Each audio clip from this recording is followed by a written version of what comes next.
So it is the NHL All-Star break, which means no NHL games until Monday, so we're in for a pretty boring weekend unless you're somebody who's invested in the All-Star festivities, which personally I'm not. But to kill some time in today's video, I wanted to go over 10 NHL players who are having bounce-back seasons, guys that didn't really play up to their standards last year, maybe had a mediocre or poor season, who have now gotten back to form and have been playing really well this season. So I have 10 players I'm going to go over in this video. If there's anybody that I don't mention that you think is having a big bounce back season, let me know down below in the comments. And with that all being said, let's go ahead and get started with the first player, a really obvious one here, a goaltender Sergei Bobrovsky of the Florida Panthers, who was incredibly disappointing throughout his first 2 seasons of his current massive contract that the Florida Panthers signed him to, but luckily for the Panthers, he looks a lot more like Sergei Bobrovsky this season. He's currently rocking a .920 save percentage. If he keeps that up for the remainder of the season, it will be the first time he has a season in which he puts up a .920 plus save percentage since the 2017-18 season. His record is pretty ridiculous at this point in the season: 23 wins, just 4 regulation losses, and 3 overtime losses. He's also top 10 in the league in terms of goals saved above expected. Overall, just a really solid season from Bobrovsky, who in my opinion is really the key to everything for the Florida Panthers. That team is insanely talented offensively. It feels like every night they've been putting up 6, 7, 8 goals.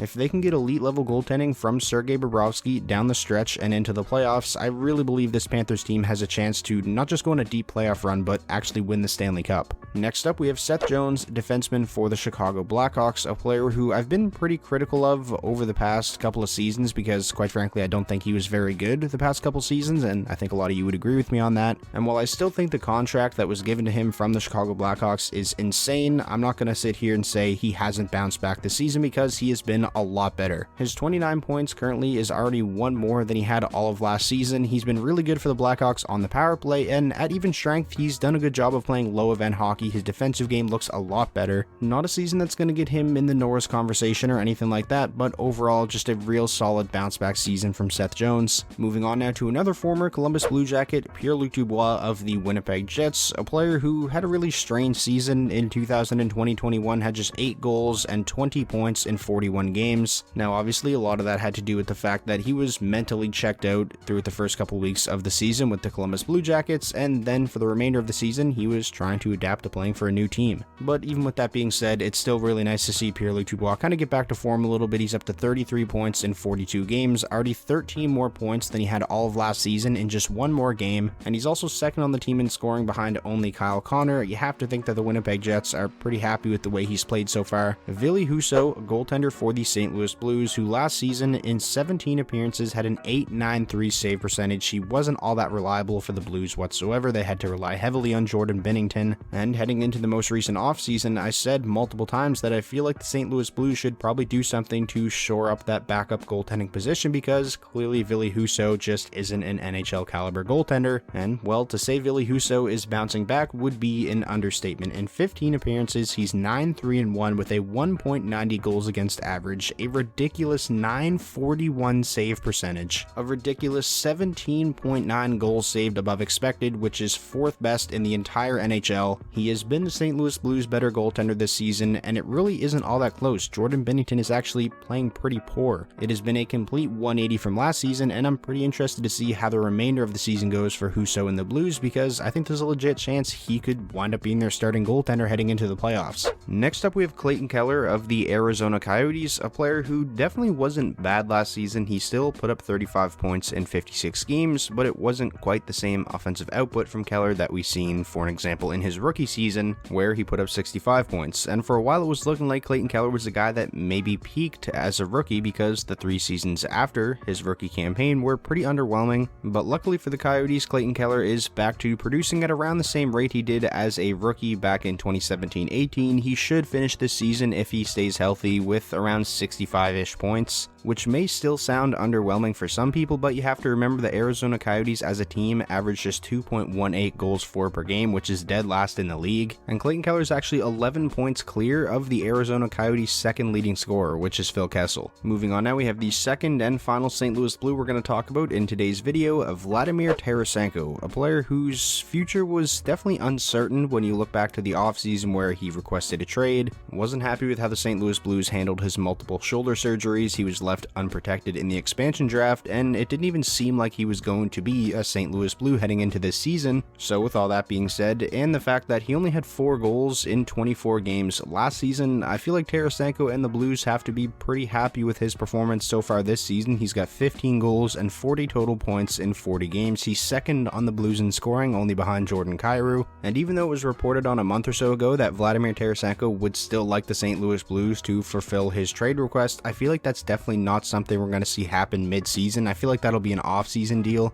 because if you're the St. Louis Blues, I feel like you really don't want to risk messing up what you have going on right now. They're currently 11th overall in the entire league. They've had a really strong season, and Vladimir Tarasenko has obviously played a huge part in that. Whatever the outcome ends up being though, if Vladimir Tarasenko does end up getting dealt from the Blues, his output for St. Louis this season is nothing but a positive. It's obviously contributed to them winning games, and it's definitely increased his trade value from where it was at last offseason. Moving along now, we have another pretty obvious one here, goaltender Freddy Anderson of the Carolina Hurricanes, who last season had just an .895 save percentage in 24 appearances for the Maple Leafs. He obviously lost his starting role to Jack Campbell, was dealing with injuries for pretty much the entire season. Overall, it was just a season to forget for Freddy Anderson, and I was very critical of the Hurricanes' decision to move on from Alex Nedeljkovic and elect to sign the likes of Freddy Anderson, who's 32 years old and, like I said, was coming off of a poor season where he dealt with a lot of injuries. However, they look like geniuses so far, because Freddy Anderson has been one of the very best goaltenders in the league from the start of the season up until now. His 24 wins is only one behind Andrei Vasilevsky for the league lead. His save percentage is currently at .929. If he finishes the season anywhere close to that, it will be a career high by far. He's been top 3 pretty much for the entire season in goals saved to have expected. Freddy Anderson has been a beast. He's back to playing at a Vezina caliber level, which is something we haven't seen from him in quite some time prior to this season. Next up, we have Matt Duchene of the Nashville Predators, a player who is kind of reviving his career this season a little bit. His first 2 seasons in Nashville after signing that massive contract that pays him $8 million a season were very disappointing, especially last season. It was looking like Matt Duchene was well on his way to being one of the worst contracts in the league, and for the past couple of seasons, let's be honest, it definitely was one of the worst contracts in the league. However, this season, that is certainly not the case, as Matt Duchene has 41 points in 42 games, 21 goals, which is already the most he has scored in a single season in a Nashville Predators uniform. He's actually on pace to break his career high in goals, which is 30. He set that back in the 2015-16 season, and he's actually second on the Nashville Predators in scoring this year, only behind Roman Josi, who is a legit Norris candidate. If Matt Duchene can continue to play at this level for the remainder of the season, and maybe for the next couple of seasons, I don't think the Nashville Predators are going to have any problems with paying him $8 million a season. Continuing on now, next up we have Detroit Red Wings captain Dylan Larkin, who honestly looks like a completely different player from last year. In 44 games in last year's shortened season, he was slightly over a half point per game player with 23 points, only 9 goals, and I'll be honest, I was a little bit worried that maybe we already seen Dylan Larkin peak back in the 2018-19 season, where he had a career high 32 goals and 73 points, but it doesn't look like that's the case, as Dylan Larkin this season is on pace to shatter his career highs across the board. In 42 games, which is 2 less than last season, he's already up to 23 goals and 21 assists for 44 points. He went from being around a half a point per game player to now over a point per game player this season. He's really playing at a level that I just haven't seen Dylan Larkin play at before, and I've said this many times throughout the season. I feel like a lot of that has to do with the fact he's now playing with an elite playmaker like Lucas Raymond for the first time in his career. Those two really feed off each other. They have some great chemistry, and as a Red Wings fan, this resurgence from Dylan Larkin has been amazing to see. And now finally, finishing out the video with another goaltender, we have John Gibson of the Anaheim Ducks, who after a couple season hiatus is now back to being one of the absolute best goaltenders in the National Hockey League. After having a sub .905 save percentage in each of the past 2 seasons and having a losing record in each of the past 2 seasons, this year John Gibson is back to a .922 save percentage, a 15-10-8 record, and a 2.49 goals against average. He's also second in the entire NHL in goals saved above expected, only behind Igor Shesterkin, who's just having an otherworldly season. And you can definitely make the case that we're seeing John Gibson's numbers improve, because the Anaheim Ducks are a much better team this season than they were the past couple of seasons, but I feel like a big reason why they are a much better team is because John Gibson is back to playing at this elite level. The Ducks are currently third in the Pacific Division with 55 points. It's going to be really interesting to see how they play down the stretch, if they can actually stick it out and get a berth in the postseason, because if you have John Gibson playing at this level in a playoff series, doesn't matter who you're playing against, they're going to have a chance to win. So that is going to wrap up today's video, going over 10 NHL players that are bouncing back in 2022. Like I said at the start of the video, if there's anybody that you think I missed, be sure to let me know down below in the comments. And while you're down there, if you could, please drop a like on this video, I'd really appreciate it. And if this is your first time checking out the channel and you want more NHL content just like this, be sure to hit that subscribe button, and I'll talk to you all soon.